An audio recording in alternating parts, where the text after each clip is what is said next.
merci de rester à notre compagnie pour la seconde partie de New World Forum. Nous avons comme invité donc pour cette seconde partie Monsieur Germain Mbeba qui nous fait l'honneur d'être au plateau aujourd'hui. Monsieur Mbeba, bonjour. Bonjour. C'est un privilège de vous avoir au plateau. Vous êtes le président de la Chambre de commerce et d'industrie du Togo CCIT.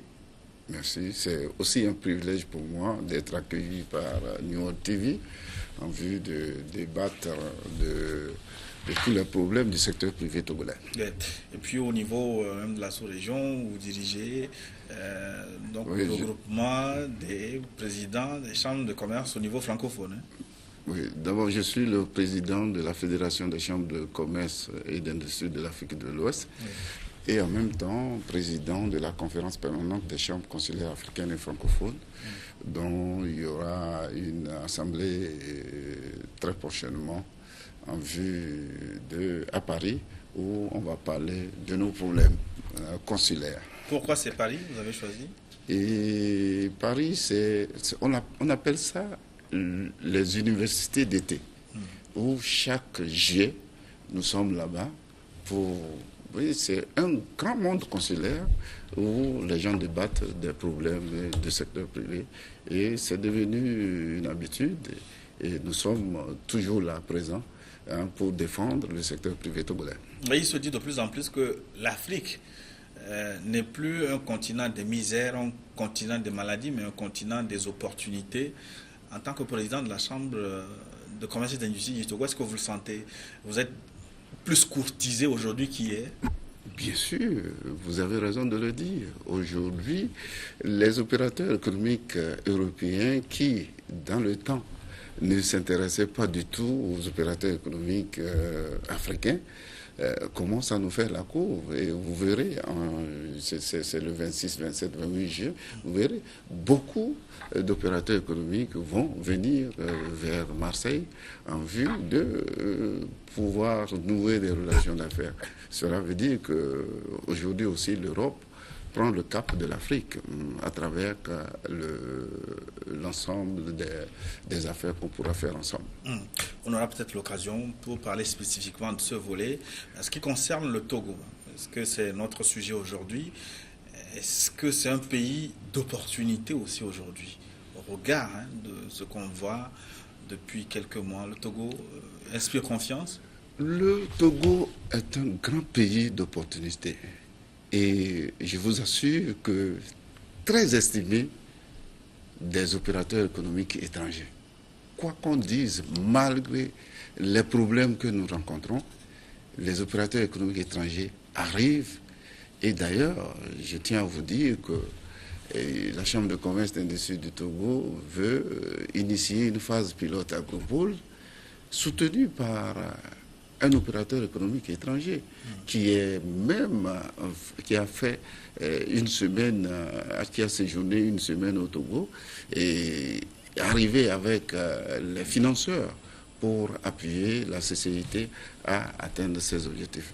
Voilà un exemple pour vous dire combien de fois... Mais qu'est-ce qui fait la différence? Pourquoi le Togo semble être une destination prisée, selon ce que vous dites, pour les opérateurs? J'ai tenu la fois dernière, quand j'ai reçu les dirigeants, les responsables de l'opposition, je leur ai dit tout simplement que le Togo est béni naturellement, et que ce qui se passe est extraordinaire.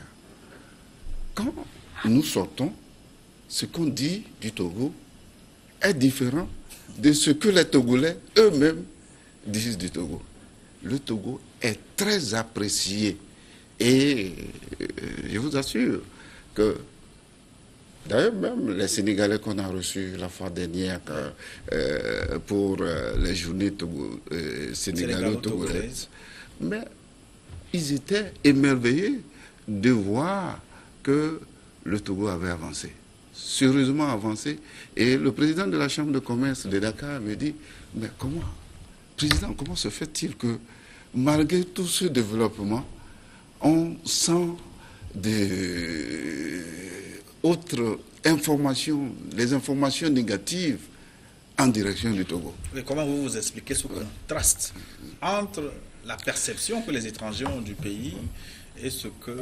Je pense que c'est le manque de confiance entre l'opposition et le pouvoir.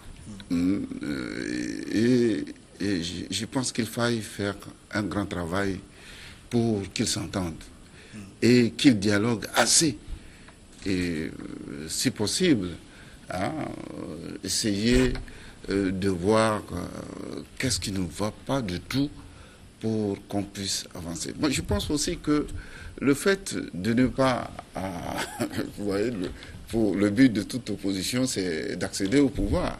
Et l'attente étant assez longue, et on prend d'autres chemins pour vraiment donner une image assez négative et pour accéder, si possible, au pouvoir. Mais je dis que l'espoir est permis. L'espoir qu'il y ait vraiment une entente entre pouvoir et opposition, cet espoir est permis. Et je suis sûr que dans un avenir très proche, ils vont trouver la solution. Je dis que la solution est beaucoup plus togolaise qu'étrangère. On va revenir à la solution dans un instant, mais le diagnostic, parce que le sujet du jour sont les impacts économiques de la crise politique. Vous aviez, il y a quelques mois, commandité une enquête sur ces impacts de la crise sociopolitique et les résultats sont sans appel. C'est une crise qui nuit gravement au secteur économique. Oui, et 9 mois de troubles sociopolitiques, je pense que c'est un temps assez long. Et nous avions cru que ça serait une histoire de 1 ou 2 mois et les protagonistes devaient s'entendre très rapidement. Mais ça a été vraiment une longue attente et l'opérateur économique togolais qui a les charges fixes, n'ayant pas possibilité de faire améliorer ses recettes, se voit dans des problèmes. D'ailleurs, c'est ce qui nous a poussé à commanditer cette enquête pour voir réellement l'impact de l'opérateur économique togolais par rapport à l'impact de cette crise vis-à-vis du secteur privé. Et aujourd'hui, les résultats sont clairs que 35 à 45% des opérateurs économiques disent qu'ils ont perdu au moins la moitié de leur chiffre d'affaires. C'est colossal. C'est colossal, c'est colossal. Et je suis tellement ému que je ne sais que faire. Parce que moi-même, je le ressens. La façon dont progressivement, je suis en train de me défaire de certains agents, ça me fait tellement mal. Parce que tout le monde devait comprendre que c'est le secteur privé qui est pourvoyeur d'emplois. Donc vous voulez dire que la crise a amené certaines entreprises déjà à se séparer, à faire des compressions? Bien sûr, certaines entreprises, dont la mienne, nous avons... Mais la majorité silencieuse, c'est beaucoup plus nous, le secteur privé, qui, quand vous prenez un opérateur économique, il a en charge plus d'une 50aine de personnes, chez lui à la maison, d'abord, dans sa famille et autres. Et si vous prenez maintenant les agents, ses propres employés, vous voyez les ramifications qu'il y a autour d'un opérateur économique. Donc, nous devons préserver ce secteur et faire en sorte que demain, tout le monde puisse bénéficier. Parce qu'on dit, et je le dis, que le dénominateur commun du secteur de l'opposition du pouvoir, c'est le secteur économique. Donc c'est le secteur privé. Alors, si nous n'arrivons pas à payer nos impôts, où est-ce qu'ils vont prendre l'argent pour faire leur politique lorsqu'on est au pouvoir? Donc, je pense que le secteur privé doit être totalement bien enveloppé, entretenu, pour que ce secteur ne soit pas fragilisé. Il se dit même que certaines entreprises commencent par mettre la clé sous le paillasson, ferment. Est-ce que c'est vrai? Mais c'est beaucoup d'entreprises, ce n'est pas certaines entreprises. Beaucoup d'entreprises ferment leurs portes parce que ça ne va du tout pas. Et d'ailleurs, on nous annonce demain Togo mort. Ça, je trouve ça vraiment anormal. Anormal parce que lorsque le secteur privé lance ce cri d'alarme, on devrait vraiment temporiser et avancer dans le sens du dialogue, avancer dans le sens du compromis, car nous pensons que la solution n'est pas auprès des chefs d'État étrangers, mais la solution sera beaucoup plus togolaise. Oui, on va en parler. Mais ce tableau-là que nous sommes en train de peindre, est-ce que ça ne va pas ralentir les investissements? Parce que ces informations perçues à l'extérieur, ça ne va pas donner envie d'investir. Mais bien sûr, il n'y a que certains investisseurs étrangers qui sont tellement solides. Celui-là dont je parlais, qui est venu soutenir la Chambre de commerce, il est turc. Mais les autres Européens, quand ils entendent vraiment les cris de détresse d'un pays, ils ne viennent pas. Comme dirait l'autre, l'argent n'a pas besoin de bruit. Lorsqu'il y a bruit, l'argent disparaît. Quelqu'un me l'a dit aussi, c'est le président du patronat togolais, Laurent Tamegnon, que nous avons rencontré dans un entretien diffusé d'ailleurs sur nos antennes. On va suivre ce qu'il dit des impacts économiques de la crise sociopolitique. On écoute Laurent Tamegnon. À tout de suite. La crise sociopolitique a des conséquences douloureuses sur les activités économiques et le bon déroulement des affaires. C'est pourquoi une solution doit être rapidement trouvée par les différents protagonistes de la crise pour le retour d'un environnement apaisé. Nous avions forcément besoin de la paix pour que les activités économiques puissent se dérouler dans de bonnes conditions. Ainsi, dans le cadre de logique ou d'intervention du plan stratégique, le patronat a internationalisé la crise socio-politique afin de minimiser les effets négatifs sur l'atteinte des résultats. Les actions à mener sont donc pour la plupart indépendantes de la crise. Il est prévu dans l'orientation stratégique le développement des PMI et des PMI pour qui nous nous battons jour et nuit en sollicitant des apports financiers pour leur développement. Et c'est surtout au niveau de la mobilisation des ressources que le problème majeur est lié à la crise socio-politique. Comme on le dit, vous le savez bien, l'argent n'aime pas le bruit. L'argent n'aime pas le bruit, dit-il, le président du patronat. Ça veut dire que le problème est sérieux, mais est-ce qu'on a pris conscience au niveau des pouvoirs publics de ces impacts économiques très négatifs de la crise politique? Et déjà, avec le geste de C14, de la coalition de l'opposition, des 14 partis de l'opposition, la fois dernière, donc avant-hier, prouve qu'ils sont quand même réceptifs par rapport à la problématique du secteur privé. Et je tiens à remercier Madame Anya Bongo et le reste des présidents de ce collectif qui étaient venus au sein de la Chambre de commerce et d'industrie du Togo pour qu'on en débatte. Oui, justement, qui a pris l'initiative? C'est vous qui les avez invités ou c'est eux qui sont venus vers vous? Nous avons fait l'enquête de l'impact de cette crise sur le secteur privé togolais. Et les résultats étant alarmants, nous avons pris sur nous cette initiative d'envoyer le résultat à tous les partis politiques, y compris UNIR.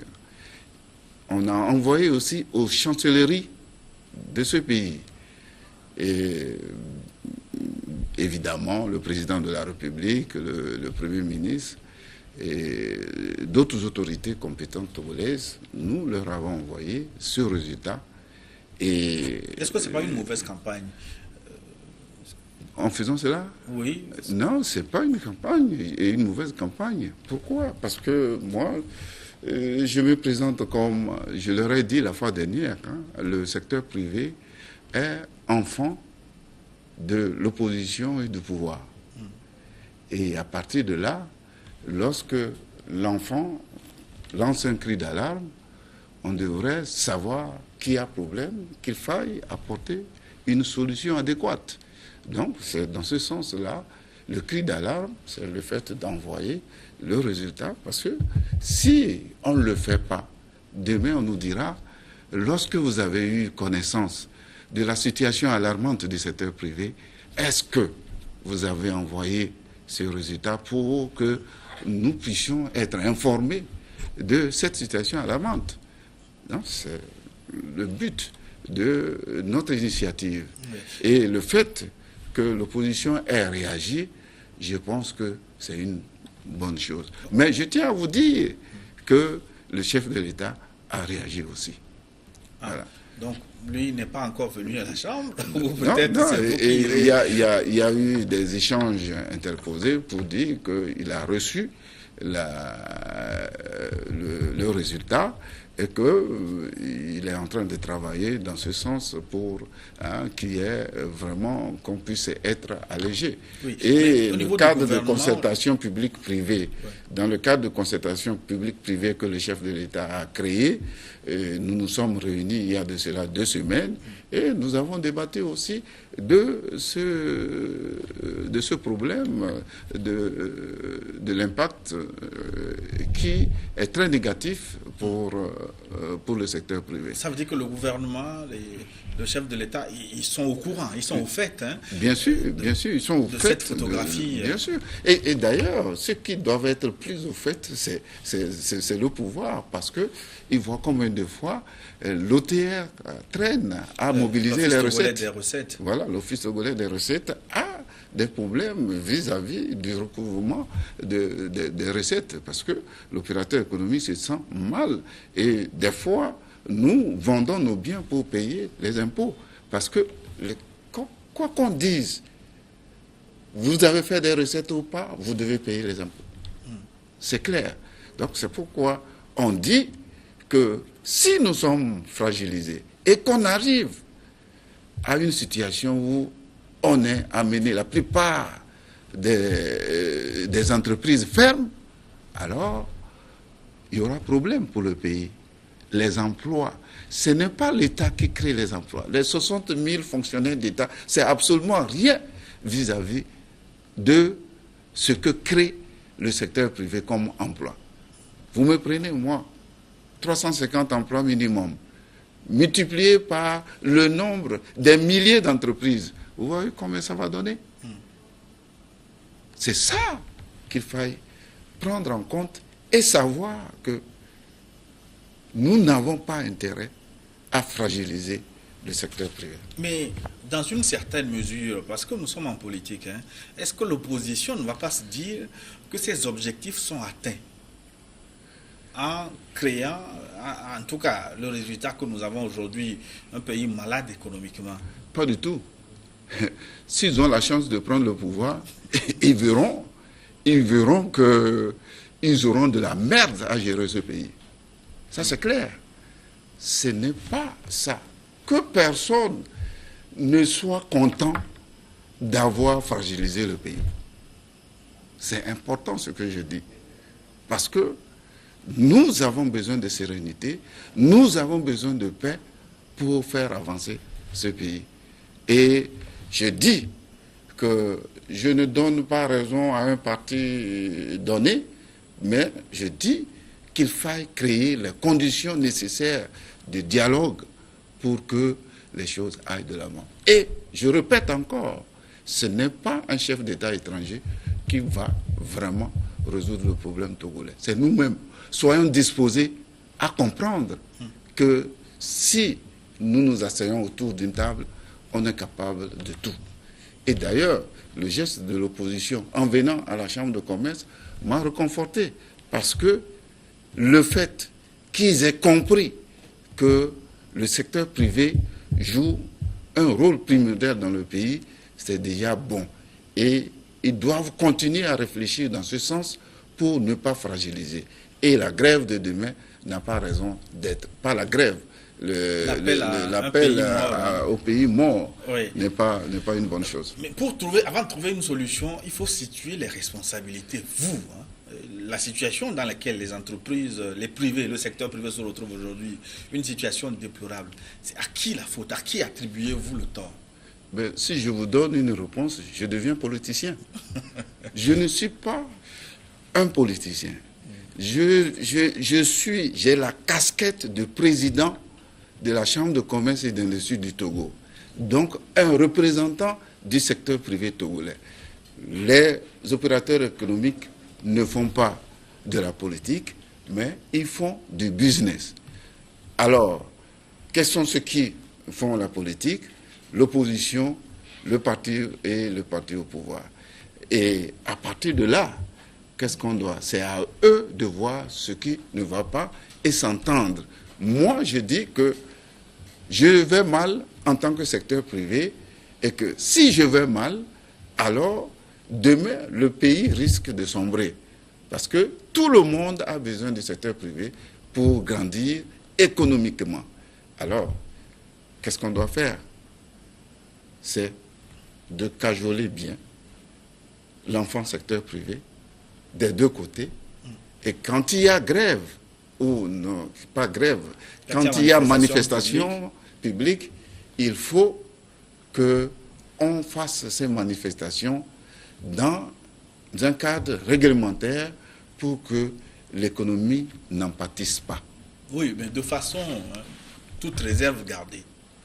Est-ce que la responsabilité des pouvoirs publics n'est pas plus grande? Parce que c'est eux qui ont la charge de gérer le pays. Est-ce qu'ils n'ont pas tort d'avoir laissé pourrir la situation? Et vous me piégez toujours, parce que il n'y a pas de piège, vous remarquez sur le plateau. Le parti au pouvoir doit prendre ses responsabilités. L'opposition aussi doit prendre ses responsabilités.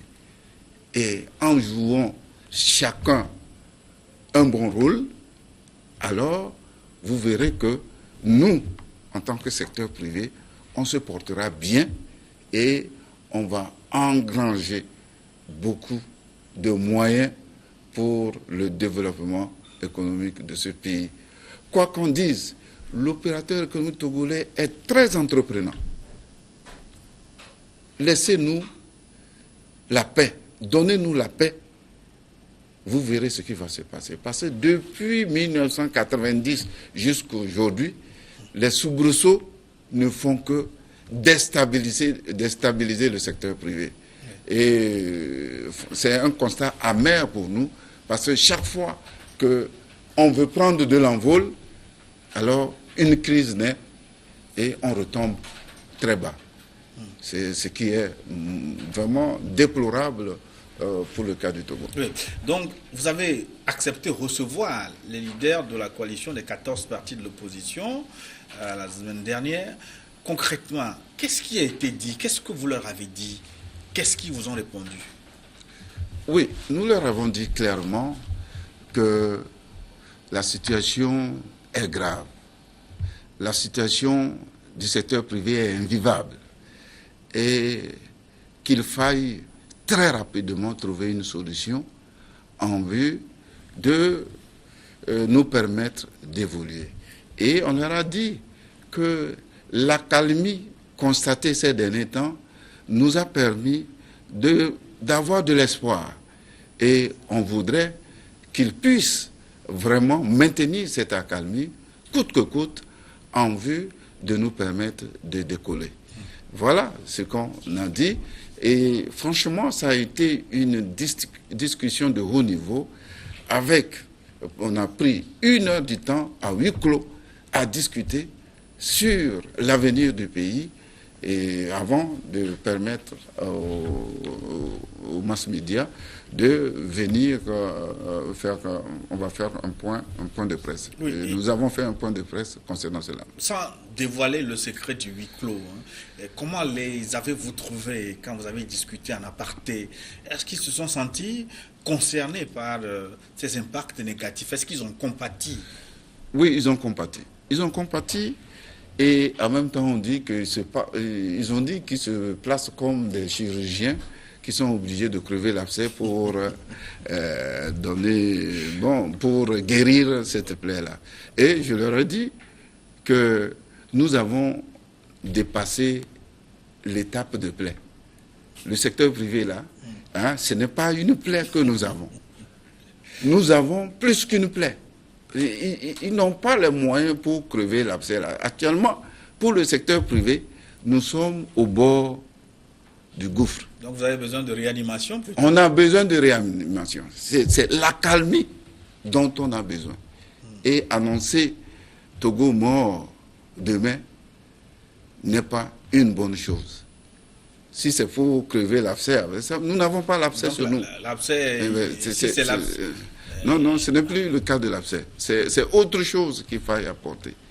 Voilà. Donc, malgré la rencontre que vous avez eue avec la coalition de l'opposition, ça veut dire que vous l'avez souligné, un appel à un paiement a été maintenu, ça veut dire que vous n'avez pas été écouté.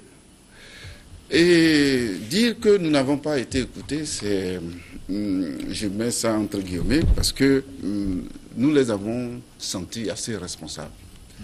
Assez responsables, je me suis dit qu'ils ont programmé ça depuis et rompre cela immédiatement ferait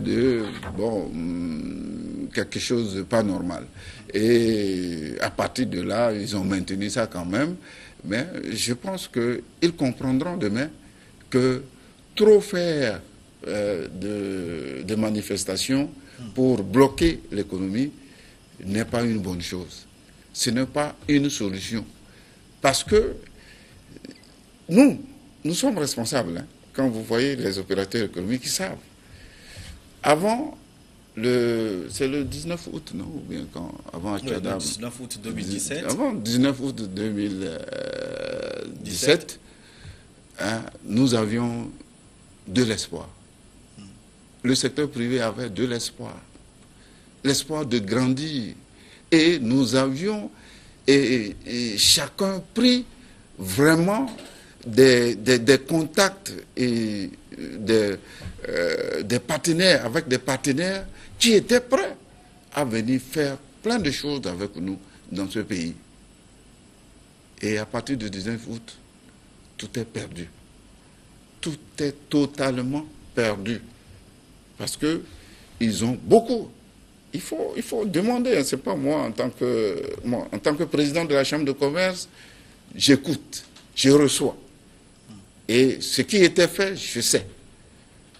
Donc, je vous en prie, si on avait de l'espoir avant le 19 août et qu'après, on n'a pas du tout espoir et qu'on pense nous donner un lendemain meilleur, alors oui, je dis qu'il y a problème. Certains disent qu'on ne peut pas faire des omelettes sans casser des œufs.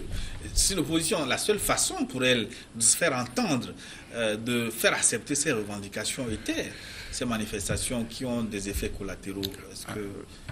Nous disons aussi que lorsque on a la force nécessaire, il faut, je pense que les élections sont un moyen indispensable pour arracher le pouvoir. Mais si les conditions ne sont pas... Créer les conditions, nous avons vu des cas clairs comme Dakar, Sénégal et autres, Abdoulaye Wade, qui chaque fois revenait et a eu finalement gain de cause. Bon, ce que vous êtes en train de m'amener vers la politique, et ça me fait mal ici. On va vraiment marquer une parenthèse pour dire que nous, secteur privé, nous voulons la paix, nous voulons la cohésion, que l'opposition et le pouvoir s'entendent pour nous ramener la paix et nous allons leur ramener le développement. Mais la rencontre que vous avez eue avec la coalition de l'opposition la semaine dernière, au fond, est-ce que ce n'est pas avec le gouvernement que vous devez discuter, avec le parti au pouvoir, qui doit considérer les revendications de l'opposition? Non, le gouvernement a mis en place le dialogue entre secteur privé et secteur public. Un cadre de concertation et on se réunit chaque mois pour discuter de nos problèmes. Donc vous leur avez déjà fait part on n'en fait pas. C'est pourquoi on a déjà écrit le ministre des Finances, qui est le président de ce cadre de concertation, et a déjà les résultats. Et le Premier ministre, le président de la République. Quel commentaire le gouvernement fait de la situation? Qu'est-ce qu'ils vous disent? Qu'est-ce qu'ils vous promettent? Qu'est-ce qu'ils nous disent? C'est de travailler pour créer cette cohésion comme ceux de l'opposition nous ont dit avant-hier. Donc pour cela, je me dis qu'il y a du travail à faire. Donc, pour le résultat positif qu'on doit avoir demain, monsieur le journaliste, ce n'est pas à l'étranger, comme je l'avais dit tantôt. C'est entre eux. Que le président de la République fasse, si possible, appel à cette opposition, qu'il reste, qu'il discute. C'est très important. Ou si le président de la République ne fait pas cela, que Brigitte Adjamago dise, en tant que président de la coalition, je veux rencontrer le chef de l'État. Il y aura solution. Si il y a de cette démarche, je vous assure qu'il y aura la paix. Mais vous avez parlé d'une crise de confiance entre les deux camps. Dans ces conditions-là, est-ce qu'il ne faut pas forcément une troisième voie pour les réunir?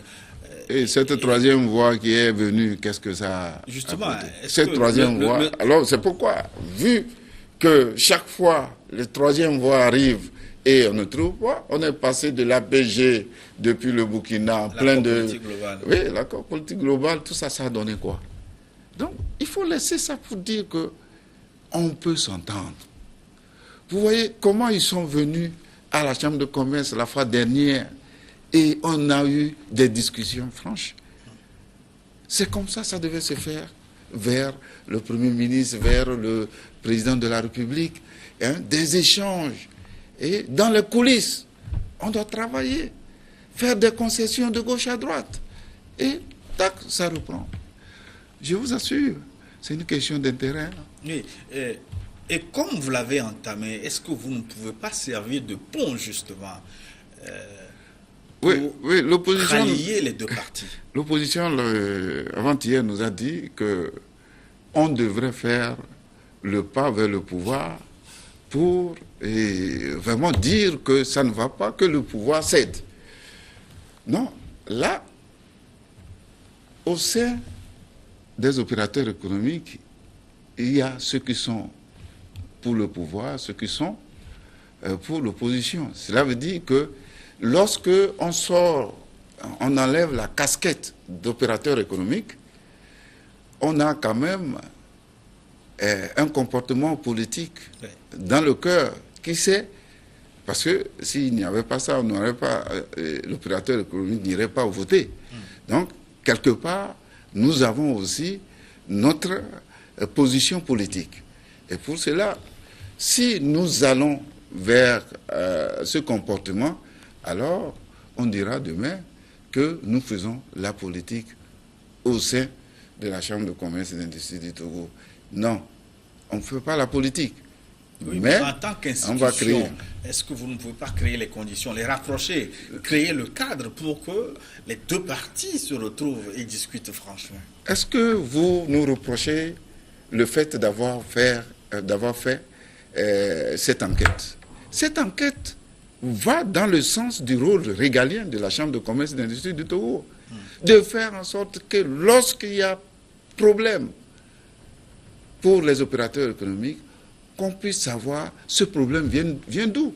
Et les opérateurs économiques nous ont dit que leur problème qu'ils ont à l'heure actuelle provient de la crise sociopolitique.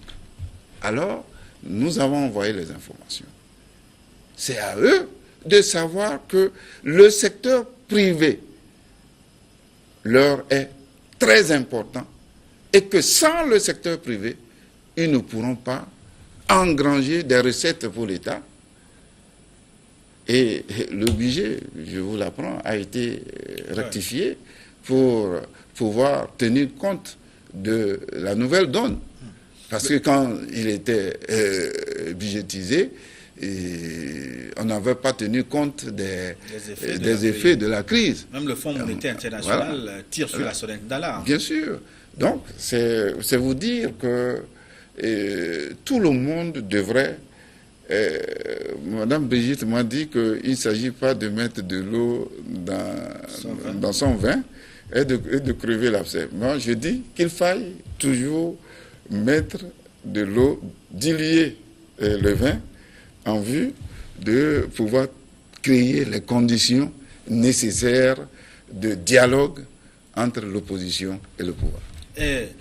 Est-ce que vous ne pouvez pas aller plus loin que cette simple rencontre avec la coalition de l'opposition? Est-ce qu'on ne peut pas s'attendre dans les jours à venir à la Chambre du commerce, peut-être aller plus loin que ce que vous avez fait là?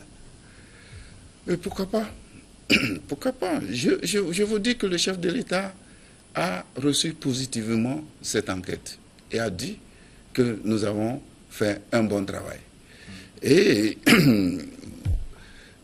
aujourd'hui, c'est sûr qu'il va entendre que nous avons reçu la coalition des 14 partis politiques. C'est aussi un travail important qu'on a fait. Et par rapport à ça, nous nous sommes entendus à huis clos et on a dit qu'il fallait privilégier le dialogue. Et je pense qu'ils vont privilégier ce dialogue, se comprendre. Et si c'est possible de faire des concessions de part et d'autre, en créant, par exemple, ils ont dit que même un gouvernement d'union nationale, on ne veut pas entendre. Bon, je dis, s'il s'agit de créer un gouvernement d'union nationale pour mieux s'entendre, mais quand on va dire créer gouvernement d'union nationale, vous allez voir aussi l'autre côté, imposer des postes. C'est ça. Et ça commence à créer d'autres problématiques. Donc, c'est quelque part, et je pense que c'est un coach dès le début de ces manifestations, juste après le 19 août, un coach béninois a dit que des fois, on ne sait pas, il faut savoir prendre les acquis d'une revendication. C'est important. Parce que lorsque vous êtes en position de force et vous obtenez quelque chose, il faut le prendre en même temps. Moi, je me dis que le 19 août, l'opposition était en position de force. Et le parti au pouvoir était en une position non confortable. Et que, à ce moment, même s'il fallait demander quelque chose assez... quel est le terme assez justifié, assez raisonnable, voilà le terme, assez raisonnable, ça serait plus intéressant. Parce que quand on dit à quelqu'un de quitter le pouvoir, quelqu'un élu, de quitter le pouvoir, mais c'est parce qu'il lui a été demandé en premier. Il lui a été demandé des réformes institutionnelles et constitutionnelles, notamment non, le retour. La suite, vous avez vu ce qui s'est passé la suite. Au fur et à mesure, les choses augmentaient en plus. Et bon, c'était vraiment dommage. Il fallait s'attendre tout simplement au juste. Hein, ce qu'il faut réclamer pour la transparence et aller vers les élections transparentes. Monsieur Maman, nous tendons vers la fin de cette émission. Si vous n'êtes pas entendu, si la classe politique n'entend pas raison et continue, comme c'est le cas aujourd'hui, qu'allez-vous faire? Est-ce que vous allez vous retrouver dans la rue? Vous allez manifester? Oh, c'est pas le propre de l'opérateur économique togolais. Aller dans la rue, non, c'est pas ça. Et je pense que nous allons continuer à dialoguer. Nous allons continuer à créer les conditions d'alerte pour dire à l'opposition et au pouvoir qu'ils doivent aller vers un dialogue sincère. Et je pense que la solution la plus probante sera d'aller vers les élections, hein, et créer les conditions de transparence de ces élections et que tout le monde sache qui a plus de force pour gagner. C'est les urnes. Oui, et quelque part, des réformes justement concernant le cadre électoral, parce qu'elle se dit qu'elle est régulièrement trichée lors des élections. Il faut, histoire de tricher vers les élections là, moi, je me dis que l'opposition devait laisser ça et aller au travail. Le travail, c'est la conquête des électeurs. Partout, dans les coins les plus reculés. Donc vous voulez je dire ne les vois pas. Tricherie lors des élections. Je rappelle que vous-même, vous avez participé aux dernières élections législatives. Vous avez d'ailleurs été élu député à l'Assemblée nationale avant de céder votre poste. Est-ce que vous n'avez pas triché? Allez-y à Kara demander. Et vous voyez, là, vous êtes en train de me griffer, je suis obligé de parler un tout petit peu. Et je pense que le président de la République est très intelligent. Très intelligent. Il sait qui choisir pour aller à une élection. Les élections législatives. Il sait. Et le choix d'un candidat est important dans une localité. Ce n'est pour rien qu'il m'en fait appel par rapport à ça. Si vous choisissez des candidats forts, ils vous apporteront des résultats.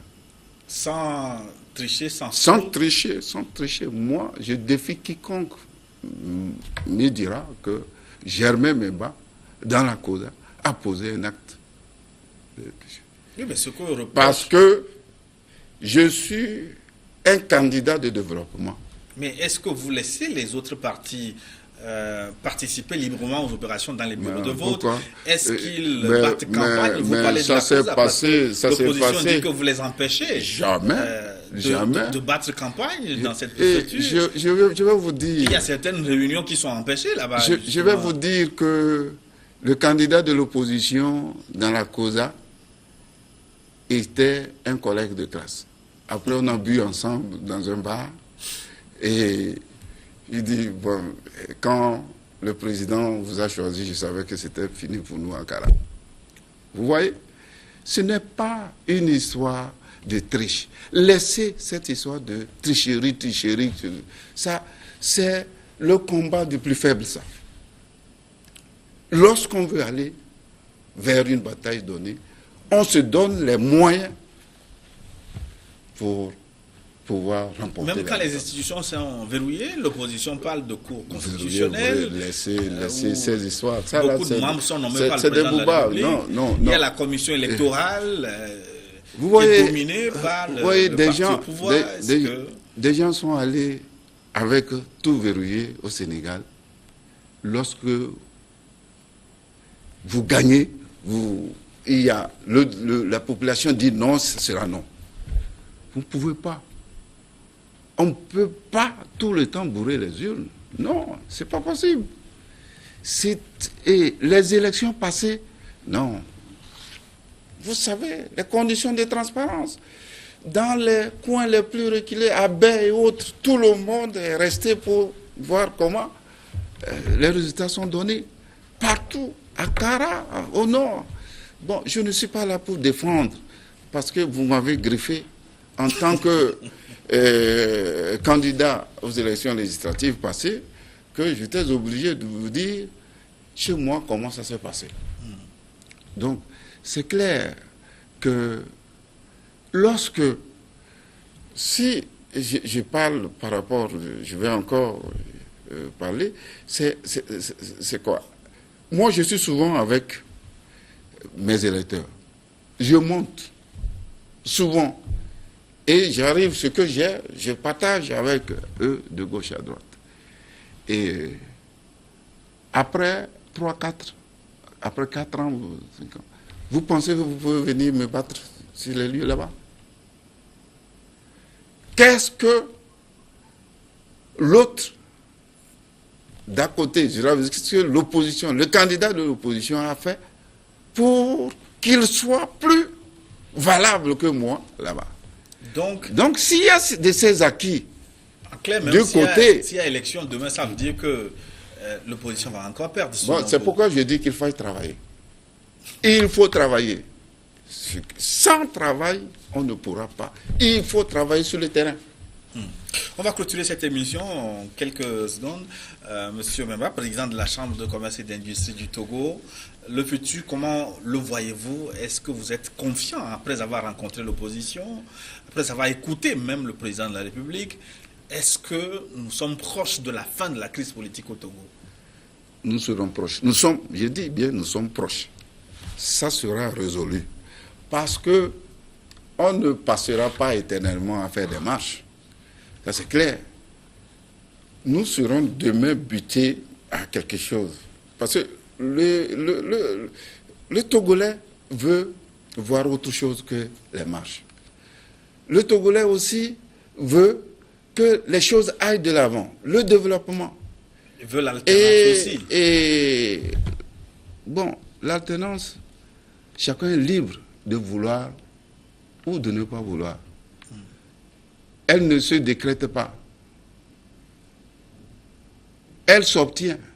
Elle s'arrache à travers les yeux. Et je suis allé il y a 3 mois au Rwanda.